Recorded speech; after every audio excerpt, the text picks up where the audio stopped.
Hi, my name is Gemma and I am mummy to Izzy, who is 9, Ollie, who is 6, Mason, who is 4, and baby Ottilie, who has just turned 1.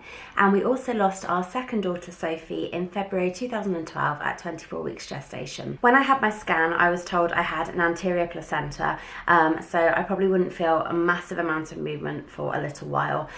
So when I hadn't felt a lot of movement over the weekend where I was 23 weeks pregnant, I didn't really think too much of it. And then I woke up on the Monday morning, I was 23 plus 5, and I just thought something isn't right here. I haven't felt the baby move. Long story short, we went to the hospital where we were told that our baby had no heartbeat.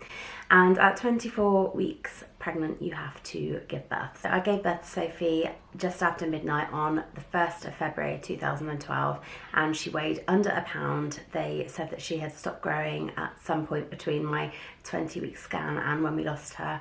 And we had to have postmortems and tests and everything, but nothing was found for what caused her to pass away, and we were given the go-ahead to try again for another baby. I remember turning to Elliot, my husband, and saying, it's going to be so long before we are at this point again where we're going to have a baby, and it was just heartbreaking.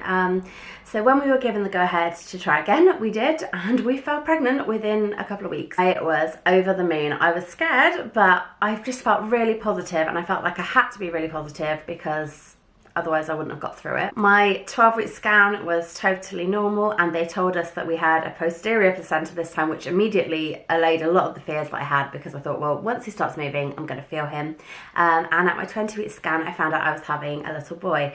And actually that made me feel really relieved, because it was a different gender. I felt like this wouldn't happen again, and I felt really, really positive. From 24 weeks onwards, we were given extra scans, so we had scans every 3 weeks to measure growth, because Sophie was born so small, but he grew absolutely perfectly. Due to the fact that I was due around Christmas, they got me in on the 19th of December and induced me, and Ollie was born at just gone 9 p.m, weighing 6 pounds and 8 ounces after a 2-hour labour, which they basically broke my waters and he flew out, and that was pretty much the story of Ollie's birth. We had our rainbow and it was amazing, and bringing him home was just the most amazing feeling, and I felt like, yes, we've done this. And although I spent that whole pregnancy frightened, I was also really positive, and I knew that we were going to bring him home.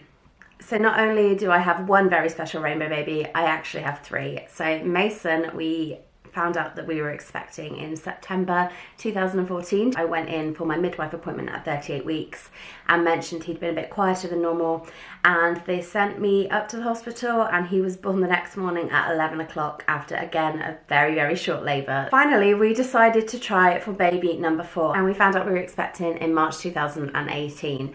Again, I had a very straightforward pregnancy up to my 12-week scan when they told me I had an anterior placenta, and I think that's when the anxieties really started to kick in, because I just thought, oh no, not again.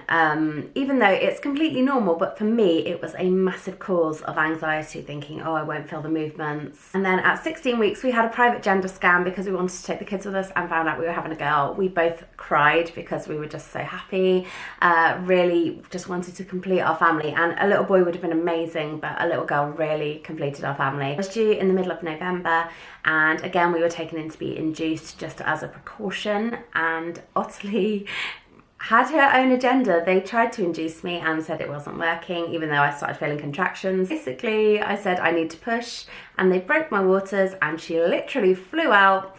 It was just incredible. She was all of a sudden not there, and then she was there, and it was just amazing. And she has been the most chilled baby ever since. I finally felt like our family was complete when Ottilie arrived. I can't describe how amazing it feels to have 4 babies, 3 of them beautiful rainbow babies, and I like to think that our story gives hope to anyone who has lost a baby, because I know that despair. I wouldn't say that having a rainbow baby is easy. The stress and anxiety after losing a baby, you just can't describe how it feels. However, you just kind of have to survive the pregnancy. They are not easy, but they are so, so worth it. Thank you so much for watching. I'll see you again soon.